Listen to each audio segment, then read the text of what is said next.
Hola y bienvenidos una vez más a nuestro podcast sobre inversión y finanzas.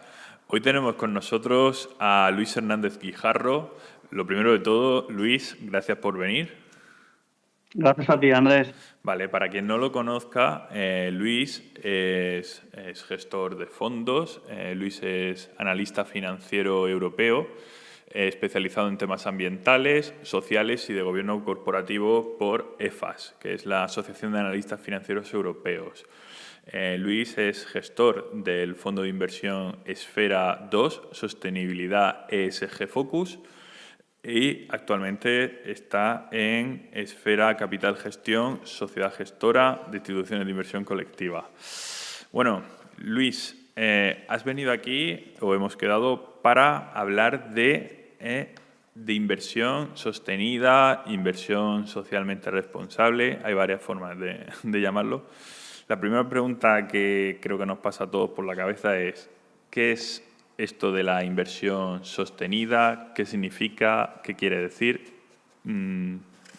Danos una pequeña introducción. Sí, Andrés, el mensaje de fondo o lo que trasciende a la inversión socialmente responsable es que, sin renunciar al análisis tradicional de datos financieros de las compañías, su endeudamiento, su retorno sobre activos, su apalancamiento, sus beneficios, sus dividendos, sin renunciar a lo tradicional, es añadirle unos datos extrafinancieros que van a tener una repercusión y un impacto en la evolución de las compañías a corto, a medio y a largo. Estos aspectos se suelen llamar, se les suele decir ESG en inglés, de Environmental, Social and Governance, y en castellano, pues ambientales, sociales y de buen gobierno.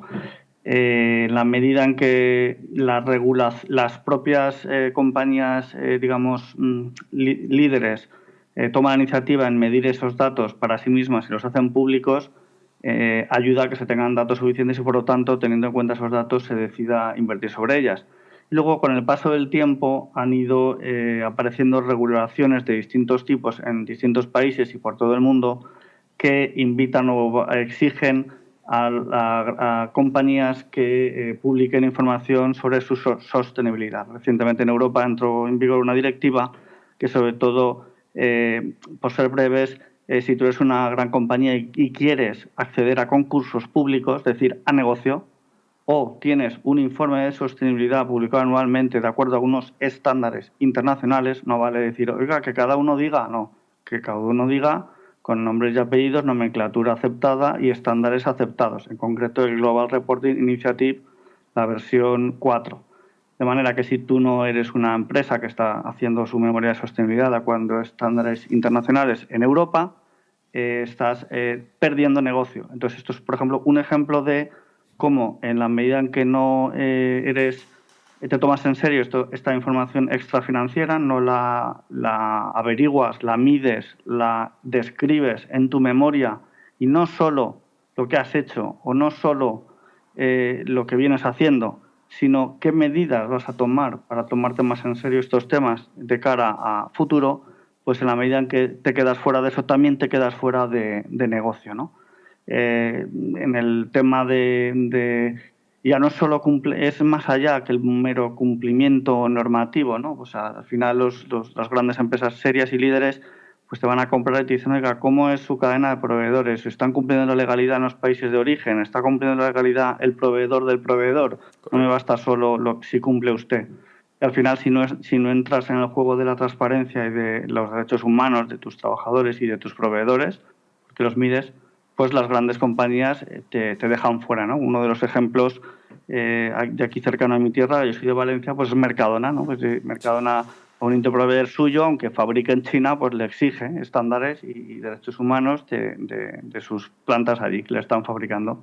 Y si no cumple los estándares, pues no vas a ser interproveedor de Mercadona, con todos los beneficios de facturación y estabilidad que conlleva, ¿no? Entonces, Sí. era una manera de describirlo así con ejemplos que se pueda entender. Sí, la verdad, la introducción está bastante clara. Bueno, a raíz de lo que has dicho, me empiezan a surgir ya las dudas. La primera que me surge es, bueno, has hablado de unos reportes, vamos a llamarlos extrafinancieros o que no son puramente del negocio. Estos reportes entiendo que son de carácter voluntario, o sea, no lo exige el regulador, no lo exige la CNMV, solo que, bueno, tú acabas de decir que, digamos, son exigibles para optar a ciertos negocios con las administraciones públicas, pero no deja de ser voluntario, tampoco es obligatorio trabajar con la administración pública.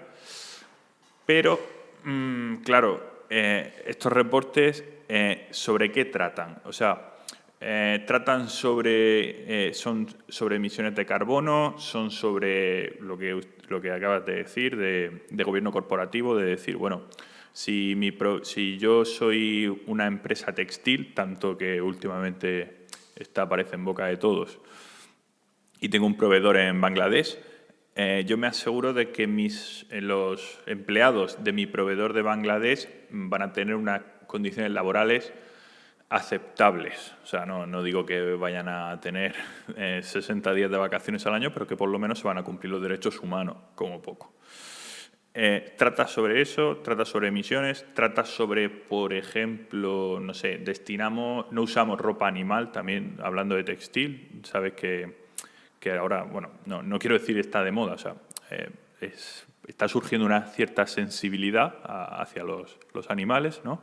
Y muchas marcas de ropa te indican que sus productos no se han testado con animales, o también pasa mucho en perfumería, por ejemplo, que no se han testado con animales. Entonces, ¿estos reportes van sobre eso o van sobre qué van? Es que es la duda que también me surge.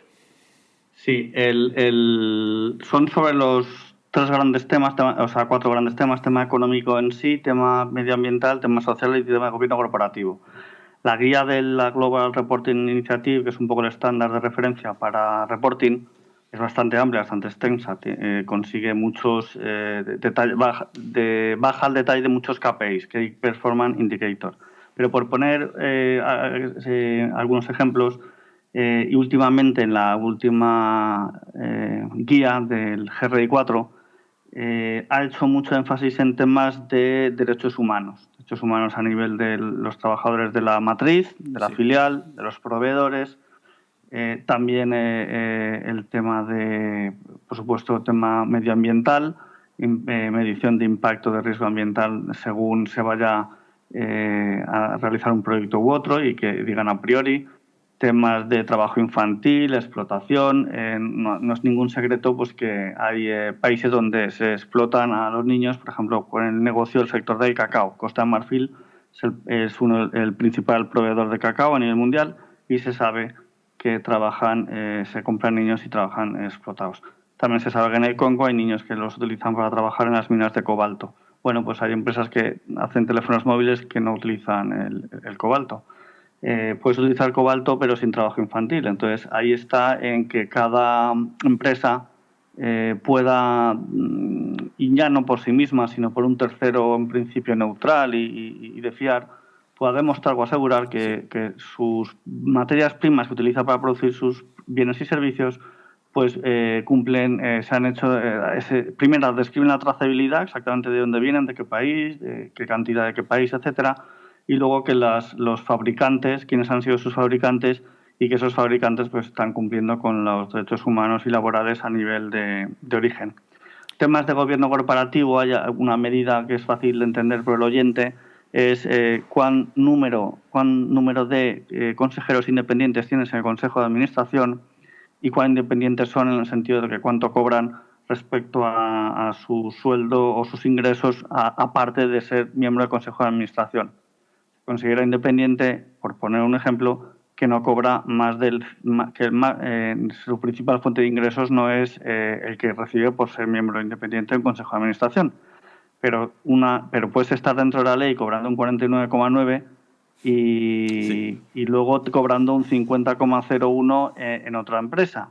Entonces, si donde tú eres consejero independiente y estás cobrando el 49,9 de tu sueldo, de repente toman una medida, dicen que la compañía va a hacer una cosa y no terminas de verlo claro, pues tienes que ser muy honrado, muy íntegro para decir: yo me opongo Y este oponerme, si además coincide con que es el año en que me reeligen o no me reeligen para los próximos 3 años de consejero independiente, pues voy a perder un buen sueldo, en concreto casi la mitad de mi sueldo, ¿no? Ese sería que sean independientes, uno, y dos, el número. ¿Por qué? Porque al final, desde que cambió en España y también en otros países la ley de sociedades de capital, al final un consejero independiente, antes no, pero ahora sí, puede afectarle las malas decisiones tomadas en el Consejo de Administración y la compañía le puede afectar a su patrimonio personal y a ir a la cárcel. Eso antes no era así.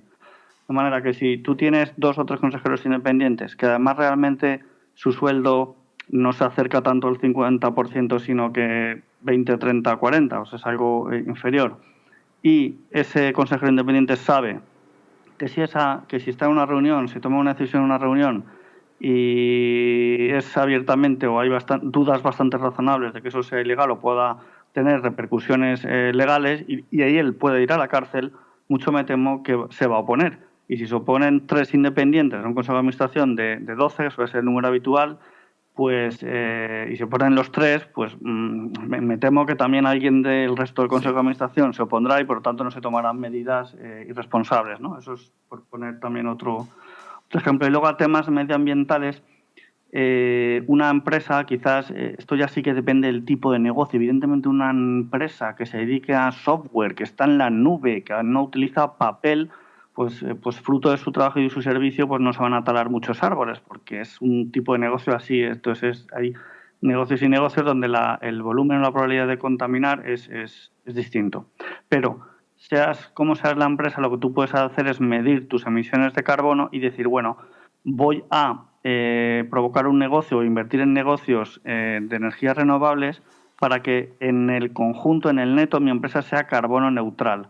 Entonces ya hay grandes compañías que han tomado esas medidas y son carbono neutrales. Hacen un análisis de sus emisiones, invierten en energías renovables, en bosques, en biomasa, o sea, Sí. en lo que por otro lado compensa las emisiones que están haciendo y son carbono neutrales. Y luego hay índices de sostenibilidad y hay compañías, hay fondos de inversión socialmente responsable que entre sus criterios es compañías que no contaminen en neto o contaminen muy poco. Pues si eres carbono neutral, pues eres más candidato a que seas contratado o a que te compren grandes fondos institucionales.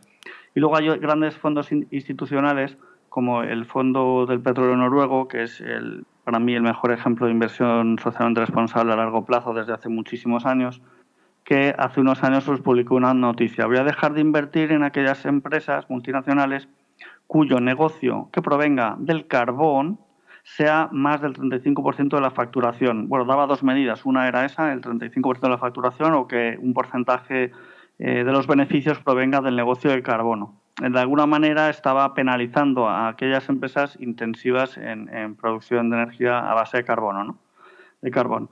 Bueno, pues se pusieron las pilas unas cuantas para que no deje de invertir en ti uno de los mayores fondos institucionales del mundo, que tiene un efecto arrastre grande y cuando él entra, muchos entran y cuando él se sale, muchos inversores institucionales también se salen.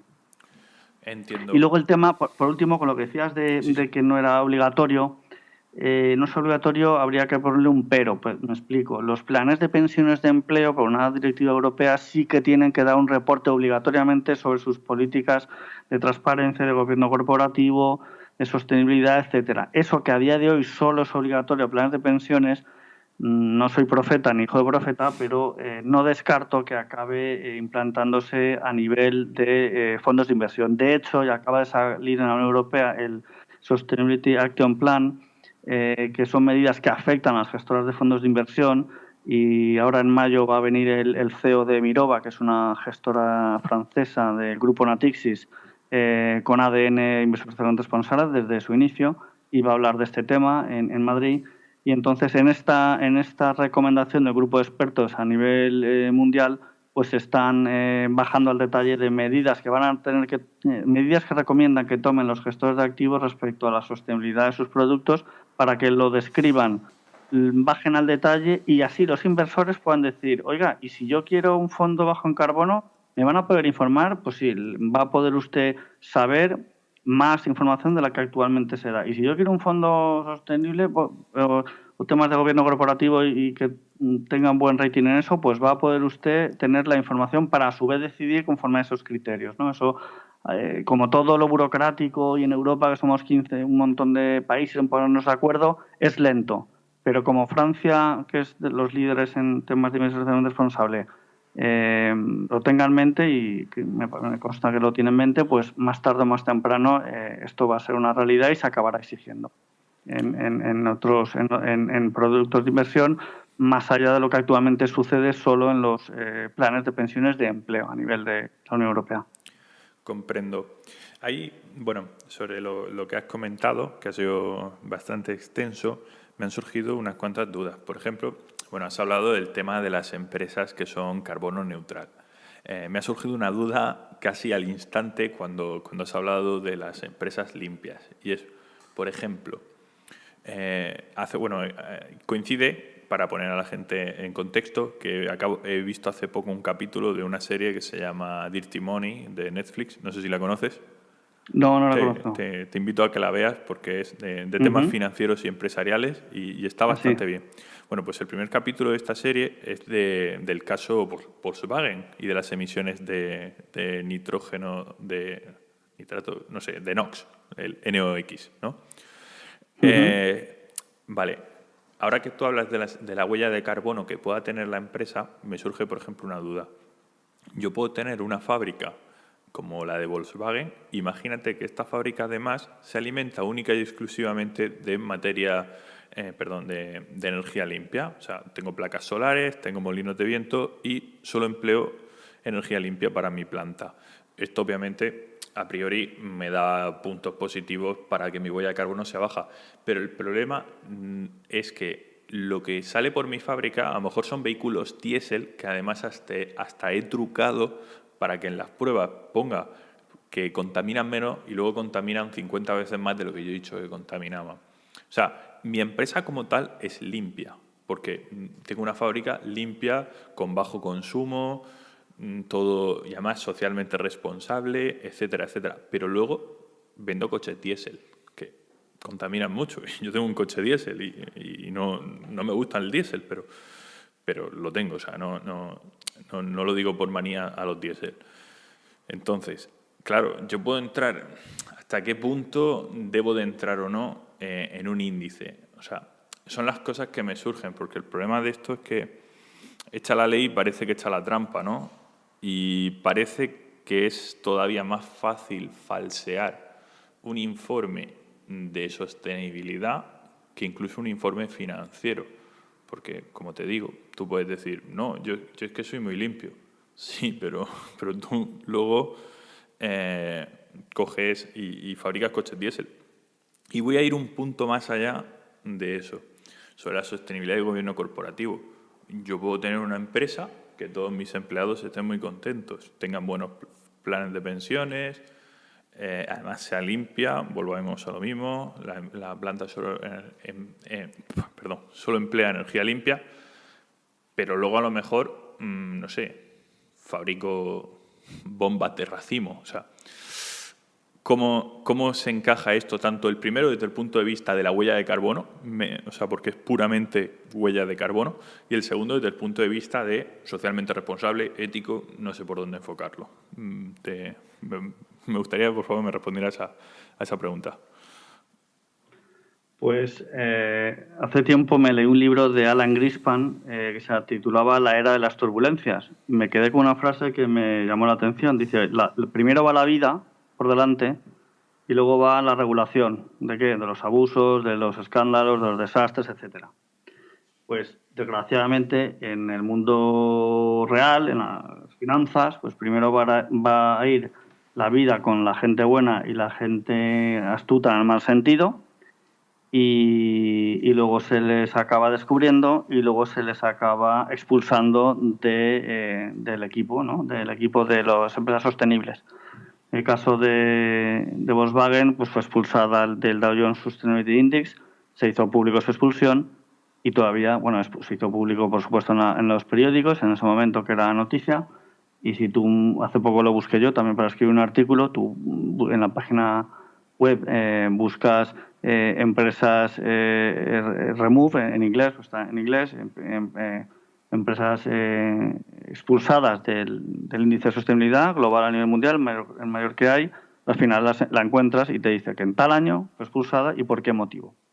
También hubo otra compañía expulsada por falsificación de cuentas que como todo, primero va el ingeniero informático que te falsifica las cuentas de la sociedad durante unos cuantos años, pero al final se acaba descubriendo. El caso de Enron es bastante curioso. Los Estados Unidos creo que es un ejemplo, tanto esto con lo que hicieron con Enron como con el tema de la lista Falciani, como los bancos que hacen el blanco de capitales. En el caso de Enron, los funcionarios de la SEC, que es la Comisión Nacional del Mercado de Valores, intentaron descubrir qué había pasado para la quiebra de Enron.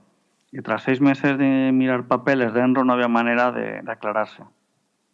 El funcionario estudió una oposición, está un poco al día, pero el ingeniero físico de la NASA o quien sea de Enron que ha montado aquella película, pues coño, es que va por delante, o sea, se ha trabajado el tema. Total, que el gobierno de Estados Unidos no se rindió y dijo, nada, muy fácil, aquí se trata de meter horas y meter gente capaz o tan lista como los que han hecho aquí la falsificación. Entonces subastó y dijo, señores despachos de abogados de Estados Unidos, tengo un negocio que es descubrir qué pasa con Enron. Van a tener una carta firmada por el presidente de Estados Unidos por la cual con esa carta le van a dar desde la empresa Enron todos los papeles necesarios para descubrir qué ha pasado y voy a hacer una pública subasta a ver quién se quiere dedicar a eso. Al final un despacho de abogados de Estados Unidos consiguió en esa convocatoria ser los primeros, los elegidos. Cobraron, le costó eso al gobierno de Estados Unidos 60 millones de dólares, se tiraron 18 meses, pero al final de 18 meses hicieron un informe y le dijeron al gobierno de Estados Unidos, mira, Enron ha quebrado por este motivo.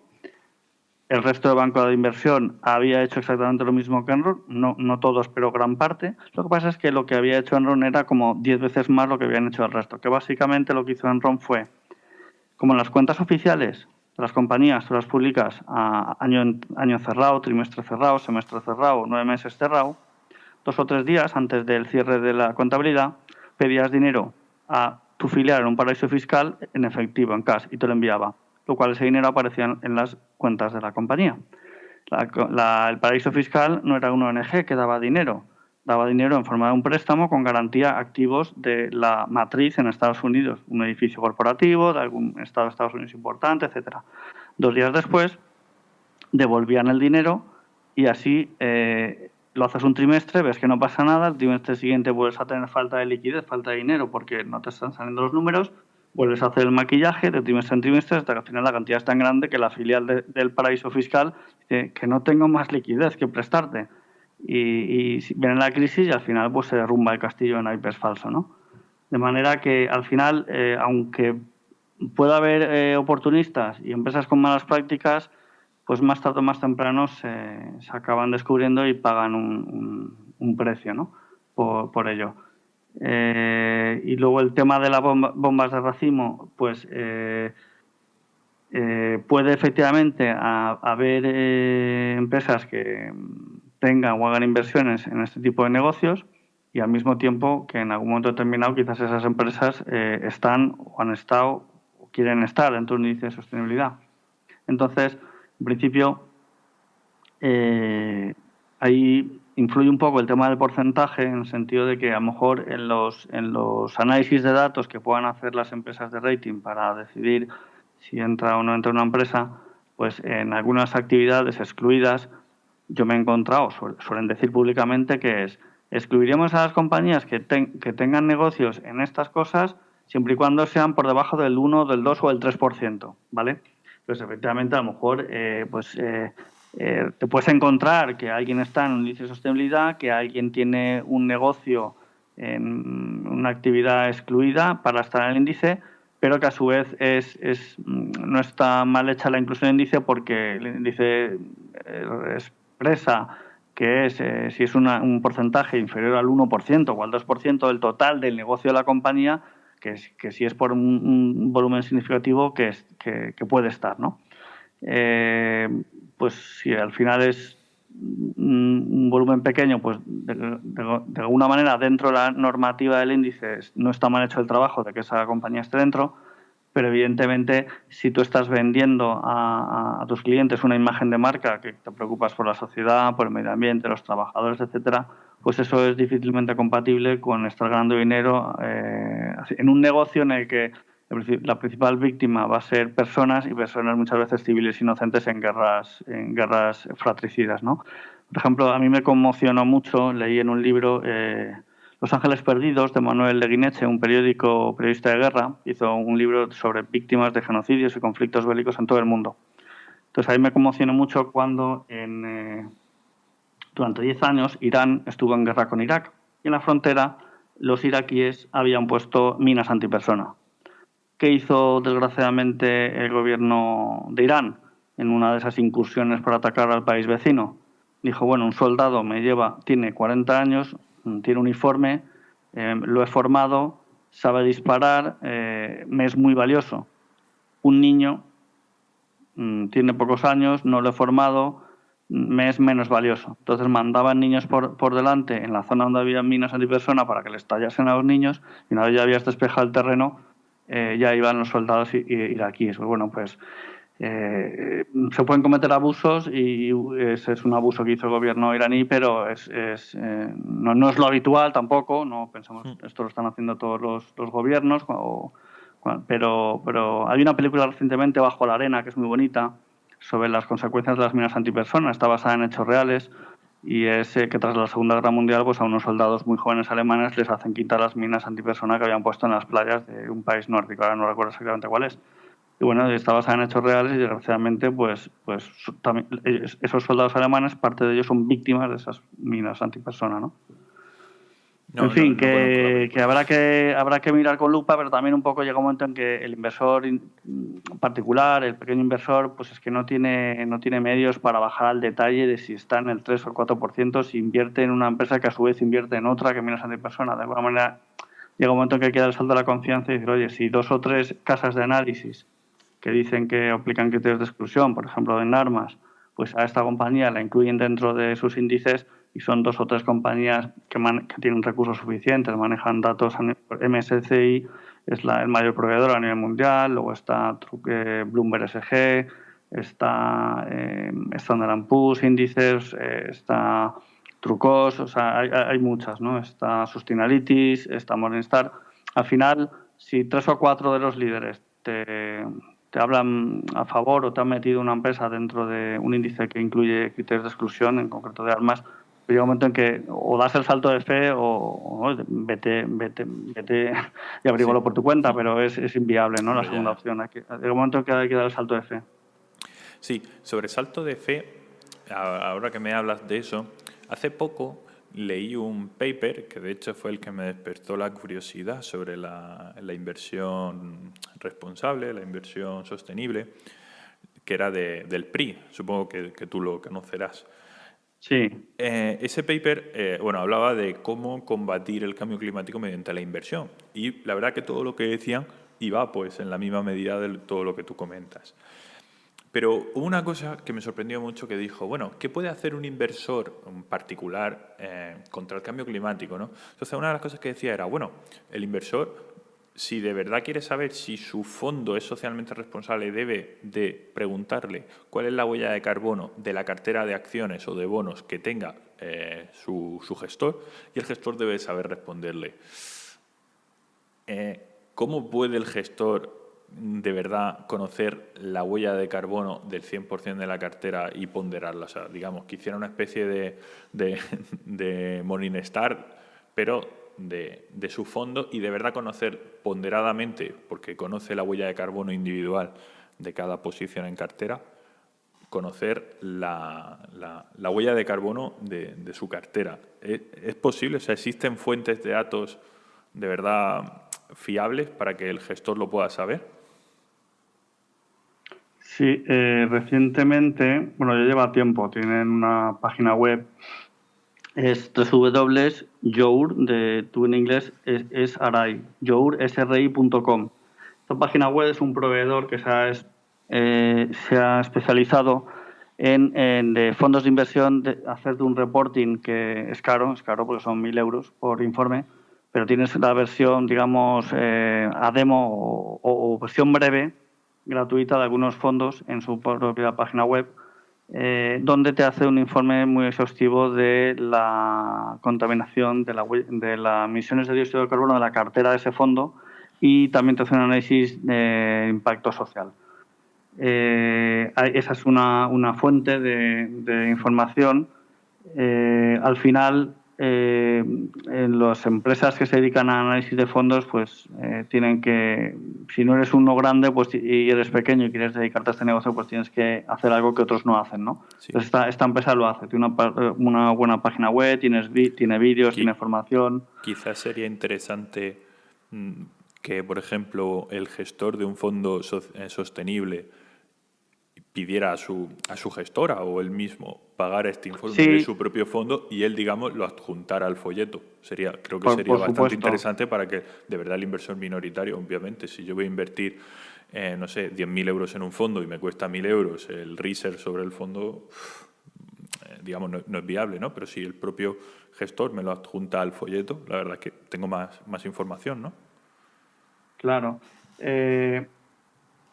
Cuando la cartera del fondo es más o menos estable y no tiene una rotación muy grande, pues tiene sentido que dices, oye, mira, yo a final de año pues voy a pedirle a USR que me haga un informe, lo pago y lo adjunto como una información extra, no obligatoriamente por normativa, pero lo adjunto como una información extra sobre la emisión de carbono de mi fondo. Eso tiene sentido cuando tú estás gestionando un fondo que no es que tiene una rotación excesiva, entendiendo por rotación excesiva que la cartera del fondo de un mes al otro no hay una diferencia de más del 10-15%. Claro. Cuando al final, si además eres un fondo socialmente responsable, que a lo mejor dices, por poner un ejemplo, dices, oye, yo voy a invertir en unas empresas de estos índices de energías renovables, por ejemplo, o voy a invertir en las empresas de estos índices de sostenibilidad, pues al final te vas a mover en un universo reducido, ¿no? De 500, 1.000 valores y básicamente van a ser... no van a cambiar mucho, ¿no? Es verdad que en los índices de sostenibilidad cada 6 meses entran y salen nuevas compañías, pero no hay una rotación excesiva. Entonces ahí efectivamente tiene sentido. Pues que una vez al año se dé un informe para hacer según el inversor particular, pues se puede hacer una aproximación a este dato que comentas, y no es descartable que con el tiempo pues se acabe estandarizando y que lo hagan las gestoras socialmente responsables. Normalmente te ponen información relacionada con este tipo de Nordea o Mirova o el Fondo Noruego del Petróleo. Pero ahora, afortunadamente, gracias a USR, pues lo puedes, USRI, pues lo puedes tener ahí la información al detalle, ¿no? Me llamó la atención el año pasado, a finales de año, me fui en avión a Portugal. Sí. Y el billete de avión decía, la emisión de CO2 de este vuelo es tanto. Y dices, bueno, es que esto hace 5 años o 10 años, no sé, era impensable, ¿no? Sin embargo, ahora pues te hacen concienciar de, oye, pues que te has ido en avión, el avión consume y nada, y has emitido, ¿no? Ese vuelo ha emitido X CO2 a la atmósfera, ¿no? Pues porque te puedes plantear, oye, pues igual puedo ir en AVE y contamino menos, o igual puedo ir a otro medio de transporte. Pero eso ya son síntomas o ejemplos del avance, ¿no? Que se están haciendo en esta dirección. Sí, la verdad es que, bueno, siempre de agradecer que el usuario tenga siempre más información para poder tomar una decisión más real, ¿no? Y que de verdad cumpla con sus deseos. Bueno, una pregunta que me han pedido que te haga, y la verdad es que cuando me la preguntaron me surgió a mí también la curiosidad. O sea, he leído ya más o menos lo que son, pero lo veo mucho en boca últimamente, y es los bonos verdes. Últimamente, siempre que leo una noticia, tal empresa hace una emisión de bonos verdes. No sé si fue SACIR o ACS, hace nada también hizo una emisión de bonos verdes. ¿Qué son los bonos verdes? Y la segunda, ¿por qué últimamente casi todas las emisiones que leo son de bonos verdes?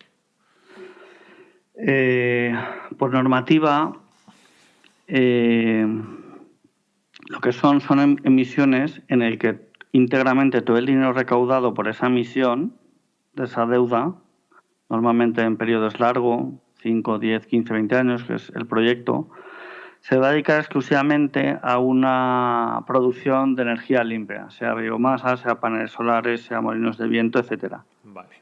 Y ese dinero solo va a ir a eso, va a dar un reporting sobre eso durante y al final del periodo en sus respectivos informes anuales o quinquenales. Pero, es decir, destino solo a eso y voy a dar una explicación de exactamente si después de este tiempo esa fábrica que yo dije que iba a hacer para generar tantos kilovatios de energía renovable, efectivamente así ha sido, ¿vale? Eso sería la definición. ¿Qué no es bono verde? Entonces, hay uno, Climate Bonds Initiative, pues hace unos estándares y ya baja el detalle, muchos para concretarlo. ¿Y qué no es? Entonces, hay empresas, hay una en Francia, creo que es Vigeo Eiris, que evalúan, porque al final el inversor, volvemos al salto de fe. Oiga, pero me habrá dicho la verdad, esto será un bono verde de verdad. La compañía que lo emite está al borde de la quiebra y mejor no comprarlo, sea muy verde o verdísimo, véase Abengoa. Entonces, sí. Hay una empresa que es Vigeo Eiris que hace poco, en un foro de estos inversores responsables, dijo pues que había un porcentaje no insignificante de emisiones que por ahí dicen que se llaman verdes y lo que no tienen, no dice que no lo son, dice lo que no tienen es una certificación externa de un tercero confirmando que esos bonos son efectivamente de acuerdo a los estándares de Climate Bond Initiatives. Y te voy a poner un ejemplo que contaron ellos. Claro, a ellos les llegan empresas que les dicen, oye, mira, voy a hacer este proyecto, estúdiamelo y dime si finalmente me catalogas como bono verde. ¿Por qué? Porque si me catalogas como bono verde, esta nueva emisión que voy a hacer, lo que yo voy a buscar es el inversor, grandes fondos institucionales que invierten en bonos verdes. Si no me catalogas como bono verde, voy a tener que ir a buscar financiación en otros mercados y en otros inversores institucionales que no buscan específicamente los bonos verdes. Entonces, pues la responsable de Vigeo Eiris puso un ejemplo que decía, mirar, hay una planta de producción de refino de petróleo de una petrolera, voy a omitir el nombre, que la planta tenía pues 20, 30 años y había que decidir o la cierras o la renuevas por otros 20, 30 años y te toca hacer una inversión en mejorar la calidad de esa planta de refino de petróleo. Entonces dice, bueno, pues no la cierro y la reformo. Dice, amigo, ¿y de dónde sacó el dinero para reformar esta planta? Que va a seguir produciendo petróleo, va a seguir, digamos, contaminando más que si fuese una energía limpia. ¿Y dónde lo saco? Digo, bueno, voy a intentar a ver si me lo catalogan o validan como bono verde. Entonces, ¿no? Hizo el informe, lo presentó a la empresa y a Vigeo Eiris, y Vigeo Eiris dijo que no, que eso es lo que está bien. Claro. A ver, la petrolera, a su favor hay que decir que reformaba una planta que contaminaba 10 y con las reformas que la inversión nueva que hacía iba a contaminar 7, 6, si me apuras. Era una mejora significativa, relevante de lo que era la contaminación de CO2, ¿vale? Pero una cosa es que tú inviertas en contaminar menos algo que ya tienes que contamina, y otra cosa es que inviertas en hacer algo exactamente nuevo, que parta de cero, que lo que va a hacer es energías que no contaminan nada. Es muy distinto. Claro, lo segundo es bono verde y lo segundo es, oye, pues contamino menos, pues una palma en la espalda, campeón, claro, sí, pero no es un bono verde. Entonces es normal, si yo cambio de coche, probablemente claro. Mi siguiente coche sencillamente sea un coche más limpio, pero, efectivamente, pero no quiere decir que sea un coche verde, un coche sencillamente más limpio. Eso es, que no sea eléctrico. Acabas de poner un ejemplo que todo el mundo va a entender. Oiga, pues esto es como si hubiese una subvención para coches eléctricos y un tío dice, oiga, me cambio el de 15 años por uno de 5, también de segunda mano, que contamina menos, y a ver si me dan la subvención. Dice, el campeón, no confundes. Entonces, eso, en este mundillo, pues hay, al final, lo que la realidad acaba demostrando es que más vale que las empresas digan lo que tengan que decir, pero que luego te puedas contrastar lo que ellas dicen con un tercero de fiable, que no haya conflicto de interés, que evalúe a empresas de todo tipo, que no sea su principal cliente del cual vive y sobrevive, porque si no hay conflicto de interés. Ya hemos visto ya en películas de temas de finanzas pues a los grandes bancos de inversión norteamericanos, que va a una de las agencias de Estados Unidos, eso sale en la película, y dice, vengo a ver si me das una calificación muy buena. Dice, no, pues es que la cena de enfrente está tu competencia y me la va a dar ella, pues entonces te la doy. Pues eso, al final, si el oferente de esto son sota, caballo y rey, pues al final es difícil ser independiente, ¿no?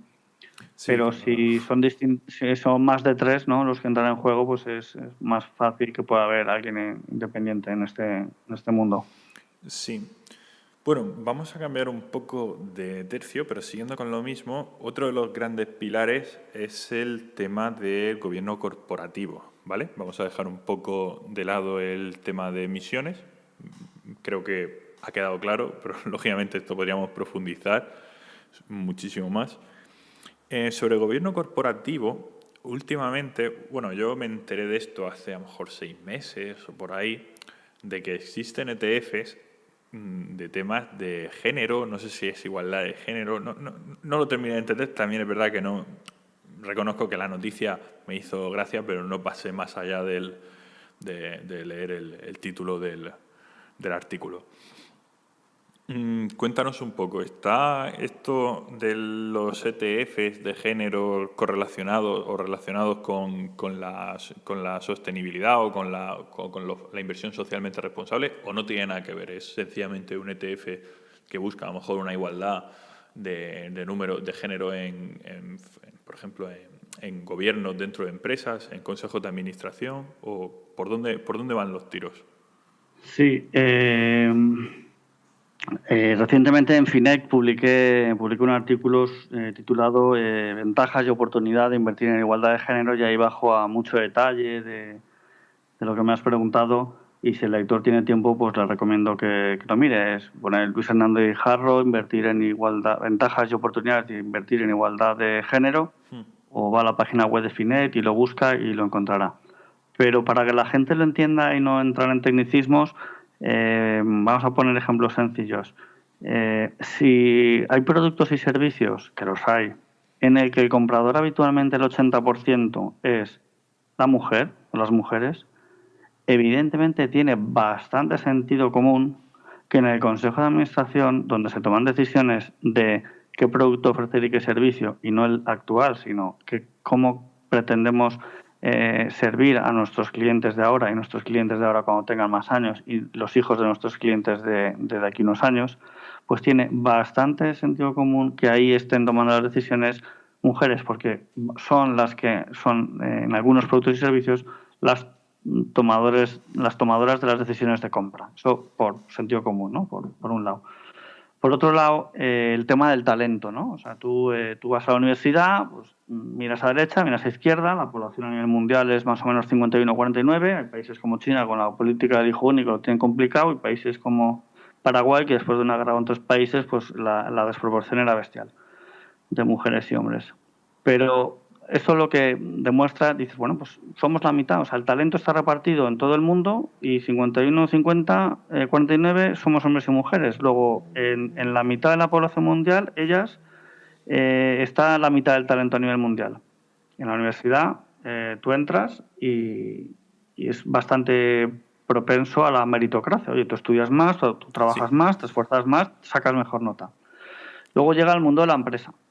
Si tú eres una chica, ¿no? La primera, general, eres una mujer y estás pensando a ver en qué empresa pues quieres trabajar los próximos años. Pues dices, oye, vamos a ver, en esta empresa, si al principio por currículum y por expediente académico vamos a entrar aproximadamente mitad-mitad, yo quiero ver en esa empresa si pasados los años a la mujer con talento que entra al principio, como el chico con talento que entra al principio, evoluciona y puede ir consiguiendo puestos directivos. Porque si yo veo que llega un momento en que, pasado unos años, solo promocionan o solo suben y mantienen puestos directivos a hombres, y yo soy una mujer con talento, se me hace menos atractivo ese tipo de empresa frente a otra que sí que viese que en toda la pirámide o en todas las áreas de la empresa, y subiendo hacia arriba hasta el Consejo de Administración, veo la presencia de mujeres con talento, porque entonces yo me identifico con esa empresa diciendo, oye, yo ahí puedo hacer carrera, yo ahí puedo tener futuro. En cambio, si yo no me puedo identificar o no veo posibilidades de carrera de futuro, porque esa empresa, por los motivos que sean, no tiene mujeres en los distintos escalafones, pues igual de entrada es que ni me planteo postular, ¿no? Plantar esa empresa. Entonces puedes tener la ausencia de talento, ¿no? Vamos a dejarlo ahí. Sí. Y luego los estudios empíricos, que eso ya bajo en el artículo, pues empresas en el que la presencia de la mujer es más grande, no solamente en los niveles bajos, sino medios y altos de la compañía, estadísticamente tiene una mejor rentabilidad que las que no. Entonces eso, una empresa se llama Equilib, que hace índices, no solamente de igualdad de género, pero es más conocida por el Gender Equality, los índices a nivel mundial, pues se tomó la molestia desde hace unos años hacer unos estudios con compañías de todo el mundo, de Estados Unidos, de Europa, etcétera, y al final demostró que el índice Equilibre Global Gender Equality pues batía el Standard & Poor's, no sé si era 8 o y pico por ciento, un 1 y pico por año, vamos, en el estudio que hizo, tanto a nivel global como en Estados Unidos como a nivel europeo. Cuando las gestoras de fondos de inversión, inversores institucionales, descubren estudios empíricos donde un criterio de selección sea el Gender Equality, invertir con ese criterio de inversión me asocia a mayor rentabilidad, o por supuesto, por concretar el ejemplo del Standard & Poor's 500, volvemos a decir igual, yo quiero un producto de inversión para invertir en esas compañías. Entonces, ¿qué hacen? Crean sus ETFs o crean sus fondos de inversión que replican esos índices de Gender Equality. Entonces, eso viene desde hace años en Estados Unidos. A finales del año pasado, el Lixor ya copió el Global Gender Equality en un ETF, que se lo incorporé en mi fondo de inversión, el Esfera 2 Sostenibilidad SG Focus. Ahora hablaremos y sobre VS, tu fondo. efectivamente, y VS Sí. creó a principios de año un ETF que también replicaba el índice Global Gender Equality. Entonces, no es... y luego, las métricas, al final, cada empresa de rating, cada empresa de índices tiene sus propias métricas, pero por dar datos así sencillos, dices, oye, ¿tiene políticas de conciliación, sí o no, esta empresa? ¿El diferencial salarial hombre-mujer es menor que la media o es superior a la media? Pues es menor que la media y bastante pequeño, pues sería, digamos, un punto a favor. ¿Tienen políticas de conciliación para cuando la mujer tiene maternidad? Sí o no, sí, un punto a favor. No tiene ninguna, punto en contra. ¿Tiene mujeres en el Consejo de Administración? Ninguna, punto en contra. ¿Tiene mujeres en el Consejo de Administración? Punto a favor. ¿Cuántas tiene? Pues tiene más que la media, pues punto a favor.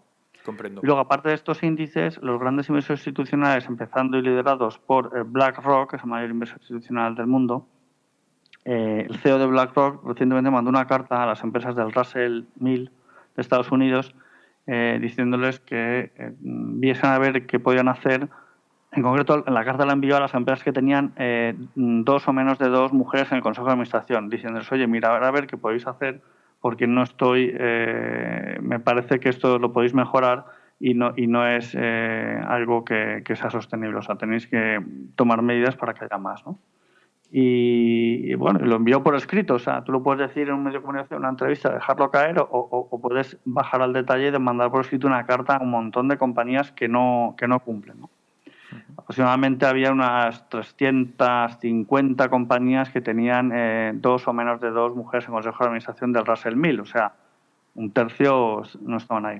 Y luego, como cosa positiva, el fundador de Alibaba, pues recientemente en un vídeo, lo compartí en LinkedIn, pues decía que estaba orgulloso de tener en su empresa pues bastantes mujeres en niveles directivos, en el consejo de administración, etcétera. Y decía pues que ellas aportan una inteligencia del amor, que él llama, una inteligencia distinta a la del hombre, como diciendo, oye, el hombre pues puede tener una inteligencia muy buena que aporta valor a la empresa, analítica, espacial, física, lo que tú quieras, pero la mujer tiene una inteligencia emocional, de estar en el detalle, de cuidado de las personas, de mirar más allá del corto plazo, etcétera, que no tiene el hombre. Entonces, las dos cosas contribuyen y suman valor a la empresa, al equipo y, por supuesto, a la compañía en su conjunto, y por eso él lo decía orgulloso, ¿no? Estaba orgulloso de eso. Curioso. Sí, la verdad es que, bueno, yo siempre he sido un poco, la palabra no es contrario, pero siempre me ha chirriado un poco lo de buscar la igualdad de género, porque, bueno, yo siempre he pensado que yo en mi equipo querría a los mejores. Me da igual si son hombre o mujer o no quieren definir su sexo. O sea, eso me da absolutamente igual. Igual que me da igual la raza o la religión, ¿no? Yo quiero a los mejores. A los mejores, sí. Pero claro, la verdad es que la perspectiva que me acabas de dar de decir, bueno, es que a lo mejor si en una empresa no hay ninguna mujer, ya no te hablo en el Consejo de Administración, sino en un puesto medianamente directivo, puede ser que en esa empresa se esté perdiendo talento porque una chica talentosa dice, ¿para qué me voy a ir a esta empresa si son todos hombres? Y a lo mejor da a entender que no quieren mujeres entre sus directivos y se puede estar perdiendo talento esa empresa. Pero esto que voy a decir, que no es lo más popular del mundo, pero tampoco me supone eso un problema. Oye, si esa empresa está perdiendo talento, habrá otra empresa que se esté quedando ese talento. Bueno, pues esa empresa a la larga le irá peor y quebrará. A esta empresa, a la empresa que quiera talento y le da igual que sea mujer o hombre, a la larga le irá bien y crecerá y sus accionistas ganarán más dinero. Pero bueno, me ha gustado tu punto de vista ese de que quizá el hecho de que no haya ninguna mujer en puesto directivo puede ser síntoma de que esté perdiendo talento por propio efecto llamada o algo así. Pero me ha resultado curioso, ya te digo, y era una persona bastante detractora de esto. Obviamente. Sí, creo que es, a nivel creo que es una... Sí. Sí, creo que es una mujer española, ahora no recuerdo el nombre, que abanderó aquí en España hace años la idea del perfil ciego, entendiendo por perfil ciego el que si tú eres una persona que tiene que seleccionar a un profesional para la empresa, que pidas que te pongan el currículum con el talento que tiene esa persona y que le excluyas la foto y el sexo y decidas solo por el talento que está ahí puesto o por las características, o que quien hace la criba de selección de personas, supongamos que es una empresa tercera, sí, externa, tú le dices, oye, entrevista 100 a 2000, pero al final ponme los 3 mejores candidatos. Pero lo que sí que te digo es que cuando me digas los 3 candidatos que han pasado todos vuestros filtros para que yo los entreviste, a priori tú no me digas ni si es mujer o hombre, o sea, no me digas el sexo y que no me pongas la foto, ¿no? Entonces ya sobre eso yo decido a quién llamo y le hago la entrevista. Ya descubriré, evidentemente, el día de la entrevista personal su sexo. Yo quiero, cuando yo digo igualdad de género, porque esto hay gente que acuña términos, gente que lo entiende de una manera y gente de otra. Sí. Yo, como yo lo entiendo, para que no haya malos entendidos, es igualdad de oportunidades o intentar dar igualdad de oportunidades a igualdad de talento. Vale, perfecto. Y no un mensaje error de estoy a favor de, que no es el caso, pero no estoy no estoy a favor de las cuotas, caiga quien caiga a cualquier precio, ¿no? Correcto. En Noruega, por el tema de la conciliación, dices que esto va por países, es la cultura del país. En Noruega, a las 5 de la tarde, el jefe, antes de salir por la puerta, echa una mirada y quien está ahí ya no empieza a ser bien visto por el jefe, porque a las 5 de la tarde todo el mundo sale a su casa y concilia. Los jefes, los medio jefes y el último que ha entrado. Y a la hora que hay que entrar, se entra. Y si ese día has tenido un exceso de trabajo o lo que sea, te lo organizas en tu casa muy disimuladamente, pero no es como en España, de lo que puntúa o se valora es el estar, el no irse antes de que se vaya el jefe, y en el momento que se vaya el jefe sale todo el mundo detrás. O sea, no es la cultura del estar. De hecho, la productividad pues es baja, pues cuando hay la cultura del estar por estar hasta que se vaya el jefe, pues la productividad baja, porque estás, pues sencillamente de que estás por el jefe, ¿no? En cambio, cuando dices, la visión del noruego es, mira, yo te contrato para hacer una cantidad de trabajo que en las horas laborales tienes que tener tiempo suficiente para hacerla si eres un tío trabajador. Y si estás habitualmente necesitando más horas de las habituales para hacer tu trabajo, es que no vale, o sea, vas a salir por la puerta. Y luego, aparte de Noruega, esto sería algo que se podría mejorar en muchos países. La baja por maternidad está remunerada y son 5 años.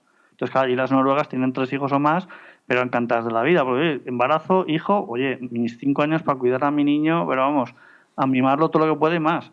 Y de aquí 5 años, pues ya en condiciones normales, pues vuelvo a la empresa, si quiero volver a esa empresa o ya busco trabajo en otra, pero que tienen 5 años de baja y tienen 5 años de baja remunerado.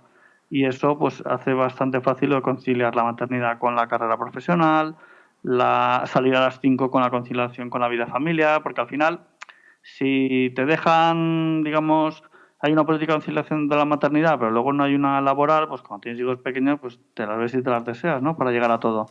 Entonces en Noruega no es un ejemplo algunas cosas de Noruega, por ejemplo estas dos, la conciliación, pues se puede, la negociación laboral de tiempo y de temas de ayuda a la maternidad, pues son cosas que se pueden mejorar en otros países como por ejemplo España. Vale, nos tomamos ese dato, Luis. Vale, cambiando de tercio y ya para concluir, bueno, tú eres gestor de un fondo sostenible.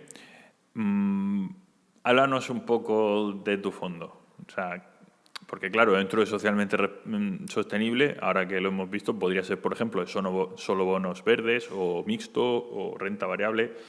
¿En qué invierte el fondo de Luis? Pues la cartera, yo ahora lo menciono, pero no variará mucho lo que yo diga ahora de los próximos meses. La cartera se puede ver en la página web de Morningstar, se puede ver en la página web de Finect, fondo a fondo lo que tengo ahí dentro.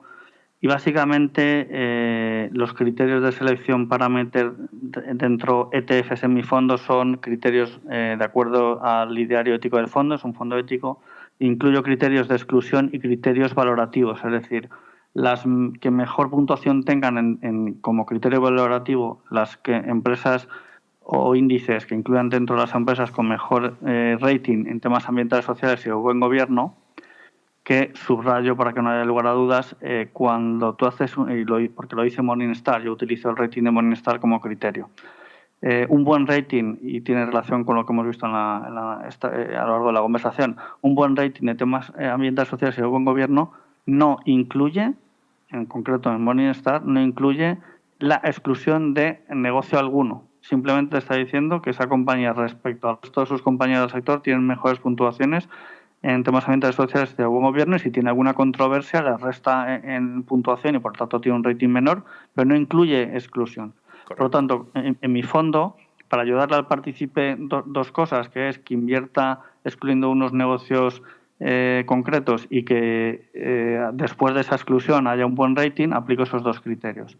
Para tener claro los exclusión, selecciono ETFs que es por sus características me excluyen las habituales criterios de exclusión, que suelen ser temas de armas, temas de alcohol, temas de tabaco, bombas atómicas, pornografía, entretenimiento adulto, etcétera. Eso es el común de los criterios de exclusión. Por un lado, y luego como criterio le cojo los mejores ratings de Morningstar Sustainability Index. Y luego, como tercer criterio, o sea, además de esos dos, pues invierto en ETFs que procuren tener un impacto positivo en la sociedad y en el cambio climático, en el medio ambiente. Por poner un ejemplo, y con los objetivos de desarrollo sostenible. Por ejemplo, el tema del agua es muy crítico, el acceso a agua potable de la gente pues es algo bastante relevante para su salud, sí. Y son muchos los niños que todos los años mueren por las enfermedades que cogen por beber agua contaminada. Entonces invierte un ETF que reproduce un índice de agua a nivel mundial, que sobre todo invierte en el mantenimiento y la mejora, en la eficiencia del agua potable, reciclado del agua, etcétera. Por el tema de cambio climático invierto un bono en un ETF de bonos verdes. Por el tema de criterios de exclusión, pues todos los ETFs que yo tengo de VS, que en el nombre del ETF pone las siglas SRI, Sustainability Responsible Impact Investing, significa que tienen el criterio SRI Screening, es decir, que está aplicando criterios de exclusión. Luego hay otros ETFs que en el propio ETF dice Dow Jones Sustainability Index y luego añade ex-weapons, tabaco, alcohol, adult entertainment, o sea, entretenimiento de adulto, pornografía, etcétera. Es decir, que tengo esas dos criterios de selección y invertir en ETFs que de alguna manera estén contribuyendo a alguno de los objetivos de desarrollo sostenible. Como por ejemplo lo que comentaba, el cambio climático y el tema del agua. Y luego el de Gender Equality es otro de los objetivos de desarrollo sostenible, es otro de los ETFs que tiene mi fondo. Si mañana sale un ETF que da en la diana con uno de los objetivos de desarrollo sostenible, tipo por ejemplo energías renovables, pues lo incluiré. Lo que pasa es que por las características de mi fondo tiene que ser un ETF UCITS, y aunque pueda estar en Estados Unidos, pero tiene que ser UCITS por reglamento de mi fondo. Bueno, ¿podrías tener a lo mejor algún porcentaje en un fondo que no cumpla la normativa UCITS? Por las características de mi fondo, a día de hoy, no. ¿El 100% de las posiciones del fondo tienen que ser UCITS? Sí, efectivamente. Vale. Lo bueno de UCITS es que el asegurado participe que yo voy a tener, por un lado, más transparencia y liquidez, ¿no? O sea, a lo mejor yo me voy a un producto que no es UCITS, que está en no sé qué país, de no sé qué gestora, que no es una que proporcione liquidez, igual me llevo un susto. De la otra manera es más difícil que me lleve un susto. Y luego divido las inversiones entre 7 gestoras distintas, porque el famoso, ¿no?, reparto los huevos en distintas cestas, ¿no? Pues yo cojo distintas gestoras. Perfecto. Entonces, podríamos decir que tu fondo realmente es un fondo de ETFs, tanto ETFs de gestión más activa como de gestión más pasiva, incluso de renta variable y renta fija, ¿no? Eso es, 50 correcto. Más o menos 50-50 y a nivel mundial, eso todo a nivel mundial, son ETFs de distintas gestoras, todos, la mayoría tienen criterios de exclusión, más, aparte de criterios de exclusión, criterios valorativos. Perfecto. Por ejemplo, el de Gender Equality, que hice un artículo hace poco también en FINEC, aunque es de Gender Equality, la gestora incluye también criterios de exclusión de armas, entretenimiento adulto, etcétera, ¿no? Lo cual es fenomenal, porque da en la diana con lo que yo busco para mi fondo. Vale, ahora la pregunta que te tengo que hacer obligatoriamente, lógica, es ¿dónde podemos encontrar información o dónde podemos directamente contratarlo? Pues Esfera Capital Gestión, que pertenece al grupo Esfera, que tiene una sociedad de valores que se llama Esfera Capital, Agencia de Valores, pues en la propia página web uno se puede dar de alta como cliente y contratarlo directamente. Es decir, se evita, digamos, intermediarios, va directamente a la fuente. Es una gestora joven, es bastante digital y no hace falta, o sea, no estás consumiendo papel, no hay que talar árboles para hacer los contratos con Esfera y todo lo puedes hacer online. Luego aparte tienes tu app para ver las cosas en tu móvil, tomar decisiones de inversión, vender y comprar. Esa sería la manera más sencilla, directa. Pero también se pueden contratar los fondos de Esfera Capital Gestión y el que gestiono yo en una plataforma que se llama Inversis. Es una plataforma muy amplia, de una oferta muy amplia de fondos y es muy buena, operativamente es muy buena. Si tú eres cliente de Inversis o eres cliente de Banca Mark o eres cliente de Amban, estos tres utilizan la misma plataforma de Inversis, pues desde Inversis, mi fondo, el Esfera 2 Sostenibilidad SG Focus, se puede contratar desde esa plataforma. Perfecto. Por si alguien ¿sabes si en alguna otra plataforma como la de Tresis o la de Alphans o algo así está? ¿O no? En Alphans, a día de hoy, creo que no es descartable, porque al final, cuanto más accesible estés, pues más probabilidades es de que te contraten. Y en Tresis me consta que hay un acuerdo y no quiero decir algo de lo que no estoy seguro. No estoy seguro que actualmente se pueda. Pero vamos, la manera directa es lo que te he comentado, es directamente con Esfera o a través de la plataforma de Inversis. Parece que aquí va a acabar un poco la tertulia, pero voy a tener que retenerte unos minutos más, porque cuando has explicado una cosa de tu fondo, me ha saltado no una alerta, una curiosidad. Y te la tengo que preguntar, tú que eres experto vamos a llamarlo, en inversión ética, y el otro día me la planteé yo y por eso ahora que tengo aquí la oportunidad te la voy a hacer. El otro día estaba mirando y me miré empresas del sector del tabaco, porque son empresas que reparten un buen dividendo, son más o menos estables, Yo tengo mis dudas porque yo creo que al final, a la larga, el consumo en tabaco mundial se va a reducir y se tiene que reducir sí o sí porque provoca, yo no sé cuántas muertes provocará al año el tabaco. Pero me planteo algunas cosas y como has añadido tanto el alcohol como el entretenimiento adulto, en el tema de las armas lo voy a dejar de lado. Y yo me planteé también, bueno, si soy accionista de una empresa tabacalera, soy responsable en cierto modo de las muertes del tabaco, pero es que yo, o sea, trato de hacer esas reflexiones porque a veces, joder, pues igual que cuando, bueno, esta reflexión me la hice hasta cuando compré una empresa que hacía fracking, ¿no? Dije, joder, ¿y si contamina un acuífero la empresa, ¿no? O algo así. Me llega a plantearme cosas y hasta qué punto es culpa de la empresa. O sea, yo, por ejemplo, y la gente que me conoce lo sabe, de vez en cuando me gusta fumarme un puro, ¿no? En verdad, me gustan los habanos, me gustan. No fumo tabaco, o sea, no fumo cigarrillos, pero a lo mejor una vez al mes, una vez cada 2 meses, me junto con unos amigos y siempre tengo alguno que ha conseguido algún habano y lo disfrutamos. Entiendo que un puro cada 2 meses, el impacto que tenga en mis pulmones no será mayor que el del CO2 que respiro todos los días. Entonces, pero claro, el tabaco, quien consume tabaco consume a lo mejor una cajetilla o 2 al día y eso, pues supongo que será una bomba para los pulmones, sin ser yo médico. Pero ¿hasta qué punto es responsable realmente la empresa o es la propia gente? O sea, quiero decir, yo podría tener un negocio de hamburguesas como McDonald's, y por ir una vez al McDonald's cada mes no te va a pasar absolutamente nada. De hecho, ni vas a engordar y puedes estar delgado y bien.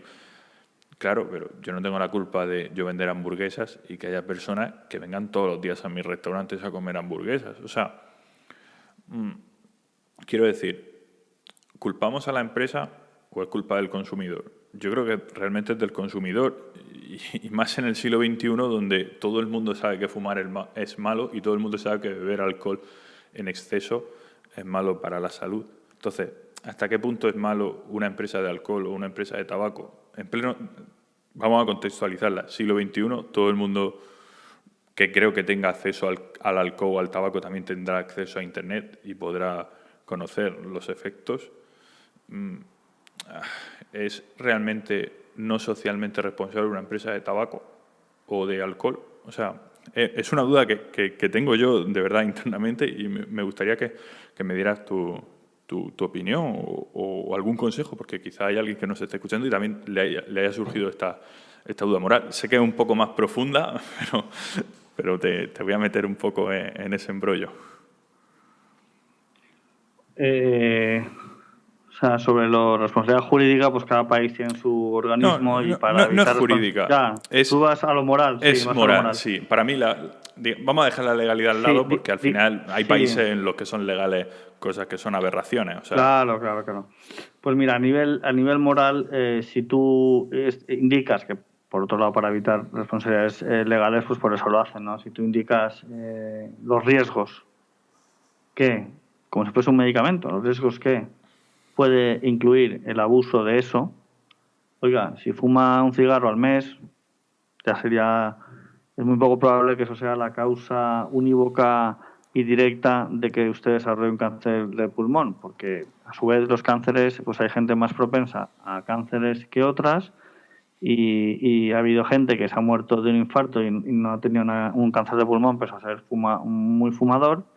Y hay gente que era más propensa a cáncer de pulmón y a lo mejor por lo poco que ha fumado directa o indirectamente, porque han cambiado la normativa ya en los lugares de trabajo y todo eso, parece que los fumadores son una especie en peligro de extinción en el sentido de que tienen menos espacios, ¿no? para fumar. Yo, sobre la responsabilidad como compañía, si tú estás diciendo todos los pros y los contras, los riesgos que incluye el consumo de tu producto, entiendo que parte o gran parte de la responsabilidad pues estás eximido. Sí que desde luego lo que no tienes que hacer, si es que alguna lo hace o se ha descubierto algún escándalo, es incluir sustancias que generen adicción a eso para mantener o aumentar el consumo de eso. Estoy de acuerdo. Creo que disfrutar de un buen puro, de un buen cigarro, celebrando algo con un amigo. Yo he sido fumador, ahora ya no fumo.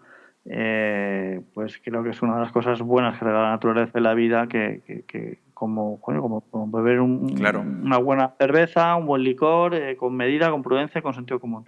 Pues eso es un bien del cual nos podemos disfrutar, y si no existiese una empresa que lo fabricase, pues igual no lo podríamos disfrutar, lo cual en parte están poniendo al alcance algo que se puede hacer un consumo responsable. Ya la responsabilidad que requeriría, si el consumo es o no responsable, evidentemente recae sobre el consumidor.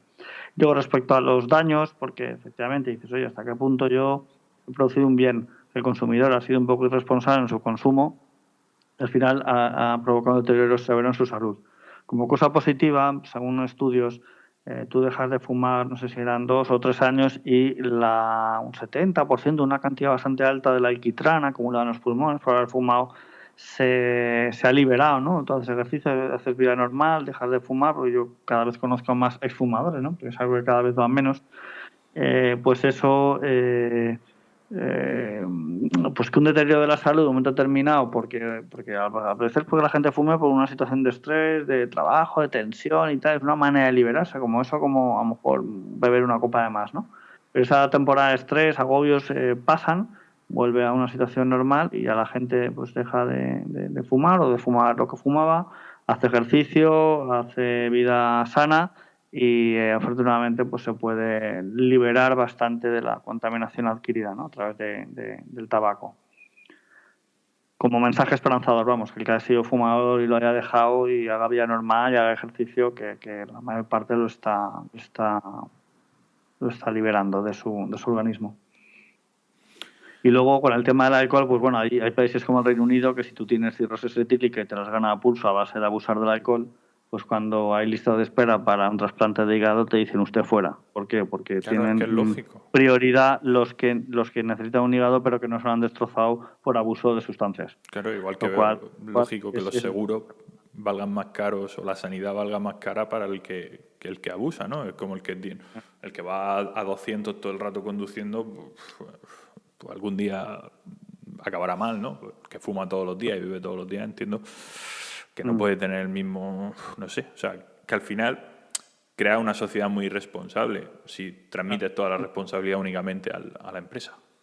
Ahora el problema a nivel de sociedad, el tema de la salud, es la obesidad, no hay más que Sí, ver en Estados sí, por Unidos. eso he Ya puesto el por ejemplo de las hamburguesas también. el tema de máquinas dispensatorias con dulces y tal. O sea, el problema serio ahora es el tema de la obesidad. La Organización Mundial de la Salud lo ha dicho, ¿no? Antes en las películas veías a gente con su puro y su Marlboro fumando, y entonces, pues, a base de mucho verlo en las películas, pues la gente acababa haciendo lo que veía en la película, ¿no? Pero ahora, ¿cuántas películas norteamericanas ves un tío fumando? O sea, es muy excepcional. Y ahora el problema serio con la salud a nivel mundial es la obesidad, porque de la obesidad luego le sigue la diabetes, y la diabetes Sí, sí. en fin. Lo preocupante ahora es eso, no es tanto el tabaco. Pero que, por eso, repito, no creo que el culpable sea empresas como McDonald's. McDonald's vende productos muy altos en calorías, sí, pero, repito, pero si es que ese tipo de comida es para una vez cada 2 meses. Claro, Si comes todos los días cumpleaños, en McDonald's, no creo que la culpa sea de McDonald's. Obviamente a McDonald's le viene bien que vaya la gente a comer todos los días a McDonald's, claro. pero no, Educación, eso también se habla claro. con educación, sobre modos saludables de comer, etcétera. Sí, al final tendremos educación de eso también en el colegio, como de primeros auxilios, etcétera. Es cuestión de Sí. educación. Bueno, Luis, pues la verdad es que he disfrutado mucho de la tertulia contigo. Espero Igualmente, Andrés. que te lo hayas pasado bien y hayas Claro que sí. estado a gusto. Te invitamos a volver cuando tú quieras. Sobre el tema del agua, te invito también a escuchar. Tuvimos aquí una tertulia precisamente sobre agua, sobre la inversión en agua, ya Sí. que parece que aquí abrir un grifo, un gesto tan sencillo como abrir un grifo, en algunos países y en algunos sitios no es tan fácil. Efectivamente. Y no todo el mundo tiene acceso al agua potable, que en pleno siglo XXI eso la verdad es que sí que parece una aberración. Bueno, Efectivamente. pues nada, agradecerte haber estado aquí y ya sabes que esta es tu casa cuando tú quieras. Pues muchísimas gracias, Andrés, y gracias a los oyentes por su asistencia al Nada, programa. nada, Luis, hasta luego. Hasta luego, un fuerte abrazo.